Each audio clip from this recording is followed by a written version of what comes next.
Okay, great. So, for people who haven't heard me witter on before, my name's Charlotte Karacaaslan, um, and I've been with ABN for about 11 months now. Yeah, nearly a year. Um, when I joined ABN, I just moved back to the UK. My business was completely chaotic. I just ran from one crisis to another, just endlessly, for very, very little money. And I was working by myself. I was filing everything at the last minute.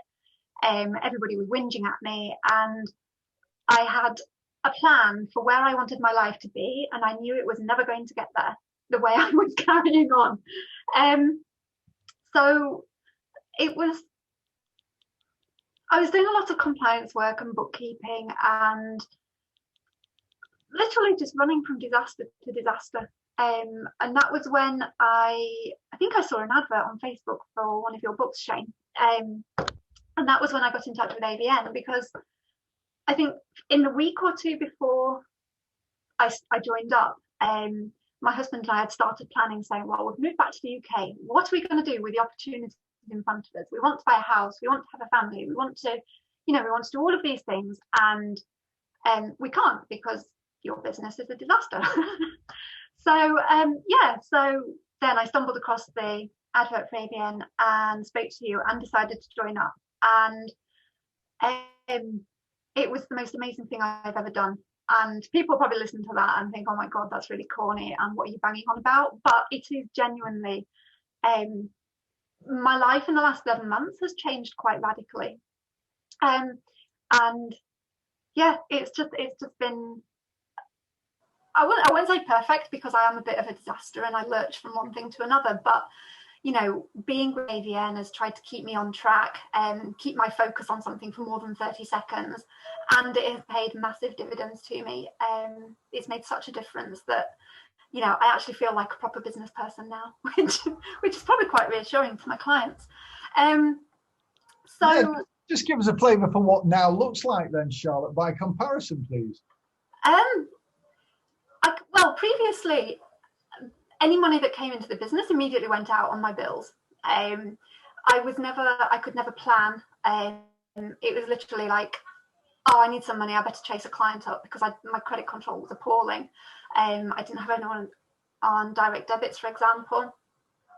Literally, money came in, money went out. We didn't have much cash for anything. And it was really, really stressful.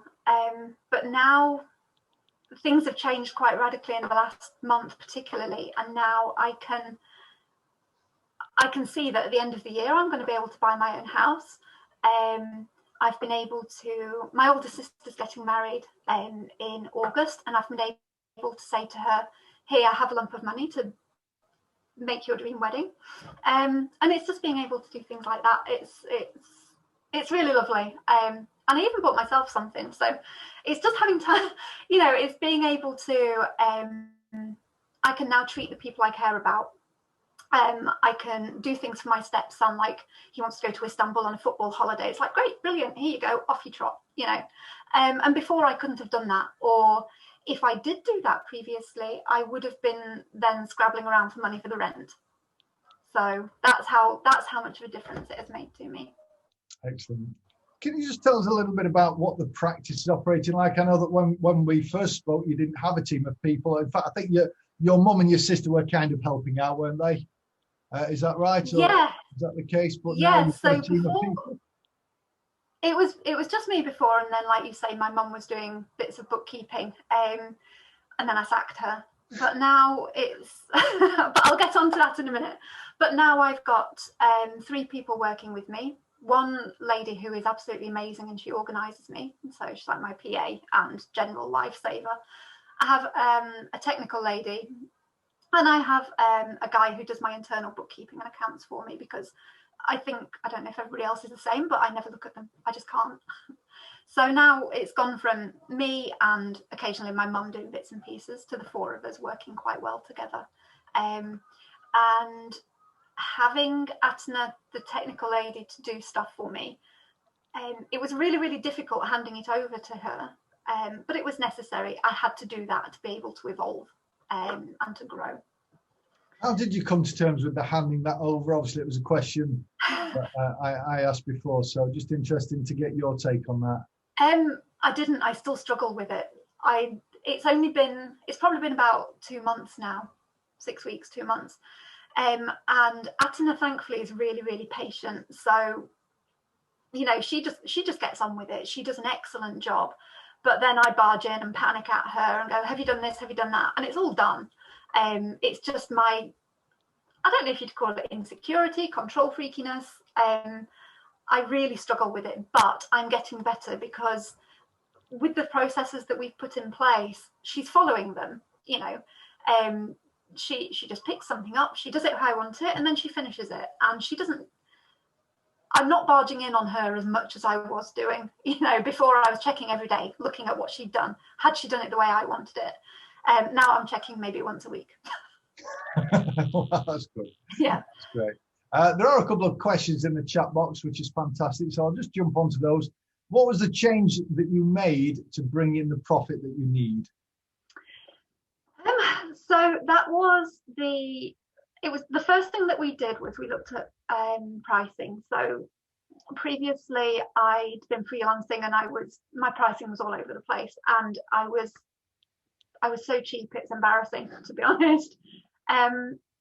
So we went through the Times Up software, and we looked at the benchmarking software as well and saw what other accountants were charging. And I think the biggest thing that AVN helped me with was actually giving me the confidence to say, this is my price. Before I'd look at somebody and try and gauge what I thought they might pay. But we got some structure in place. We wrote down how much, realistically my services were worth. And I think the first thing we did was, like, my longest standing client, they'd been with me 3 years and I'd never put the fee up since the day they joined me. So I think within the first thing I did after my first call with Emma was we put it up from £225 a month. And I went to the client and I said, well, actually, it's going to be £830 a month. And she was like, oh, okay then. And I was like, shit, why didn't I do that months ago? Sorry, excuse my language, but it was just, I wouldn't have had the guts to do that if Emma hadn't have been there kind of like prodding me a little bit and, giving me the confidence to do it. And we did that, and I looked at the pricing for my other clients as well. And I've continued to review it. So the same client where we'd put it up, we've increased it again. So it's now gone up from £800 a month to £12,000 a month. And that is, I would never have done that. I would never have had balls to do that, for want of a better expression. But looking at the services that I can provide, so I can give them more consultancy now. I'm doing a lot more for them, but I value myself more. I've actually got more confidence in what I'm doing. So, I mean, for that price, they wanted me full-time all day, every day. And I said, no, I've got other clients. If you don't like it, then we'll leave it. And they went for it. And I was just like, oh my God, hyperventilating all the way. So it's, so I was just going to say the pricing is the key thing. Brilliant. Sorry, I think there might have been a lag there. I thought you'd finished talking and then you hadn't, so I think I spoke over you. Apologies. Just to reiterate that, you went from 800 and something a month to 12,000 a month with this client. I just want to reiterate that in case anyone had a breaking connection. That's a fantastic thing, isn't it? So I think that might have answered your question there, Libby, anyway. Another question from Libby is, have you employed your team or are they outsourced? No, they're all outsourced. I do have plans to employ people because that's part of my vision for my practice, is that I want to be able to create jobs in my local community. But for the minute, they're all outsourced.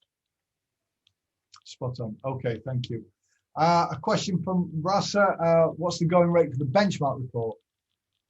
So I don't know if are you asking what Charlotte is charging clients, or is that from our point of view? Just expand on that one, Rasa. Hi everyone. Just wanted to find out how you come up with the price. Obviously, Charlotte looked at the Times Up software to find the price. How do you actually value the benchmark report when you sell it? I think I understand. So what I did was with the benchmark my practice, we've looked at that, and it was like the fees, the lowest kind of average fee, and all of that, and I was like right at the bottom of that. And then when I looked at the Times Up software, Emma told me that the prices in there were they were fairly old, but for where I was at, they were kind of suitable for me. So I just tweaked them a little bit. I did phone a few local firms as well and just asked them what they were charging, pretended to be a client. And then I tweaked Times Up based on that. And then that's how I've been pricing people. Good stuff. Hopefully that's answered that. We have time. In again. So are you selling the benchmark report to your clients, and how would you price that? Do you provide that to your clients as well? I haven't been doing that at the minute with my clients, purely because I've just had so much of the stuff going on that it's not something that I've introduced. I've used it as a free tool for a couple of my longer standing ones, just as a bit of a bonus, as thanks for the work that they've given me. I've said, oh, by the way, I've had to look at this for you. I don't know if you'd find it an interesting read. So I've used it that way, but I've not been selling it as a service. Spot on.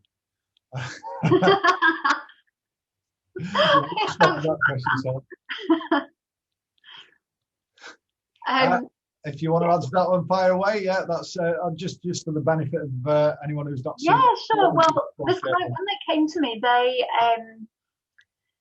were one e-commerce company, and they just needed someone to take over their bookkeeping, and that's what I was doing. Since then, they had cash flow issues as well, and basically I did their cash flow every day for a year. Said, this is how much you've got left in the bank, this is what you can buy with it. After a year, they were coping financially. They now I've opened 5 other companies for them, and a charity.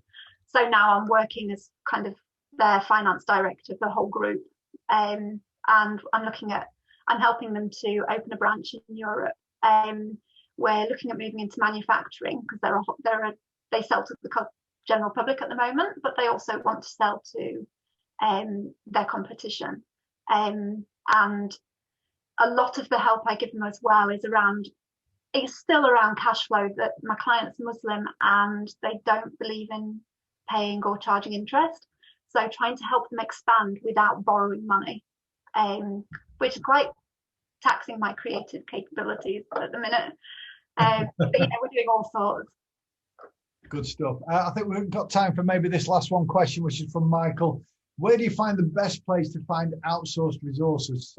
Is it on websites like Upwork, FreeUp, etc., or other places? Upwork, which is where I started my practice. So I know the platform and I know how to communicate with people on there and how to get the best people from there. So that's where I've been getting freelancers from. I would say the biggest mistake I did make in terms of freelance was, I think I joked at the beginning about sacking my mum. I'm a complete mug and I want to help everybody. And my mum needed some help financially, but she didn't want to be given money. So I said, well, do some bookkeeping for me. It was a nightmare. My mum and I love her, but it's very difficult to work with family, and B, tell them they're doing something wrong when they're your mum. So don't try and just help people or go for the cheapest one or the one that looks like they need help. Now my PA goes through and matches people against criteria that I need, rather than letting me read their profiles, because she knows I'll give in and hire them all. So yeah, have criteria and make sure that anybody that you do look for meets them. Yeah, well said. And time's up on that one. So thank you very much, Charlotte. Again, really appreciate your openness, your sharing, and your story is so inspiring. So thank you. Please join me in the chat box thanking Charlotte. You've been an absolute superstar. Thank you very much.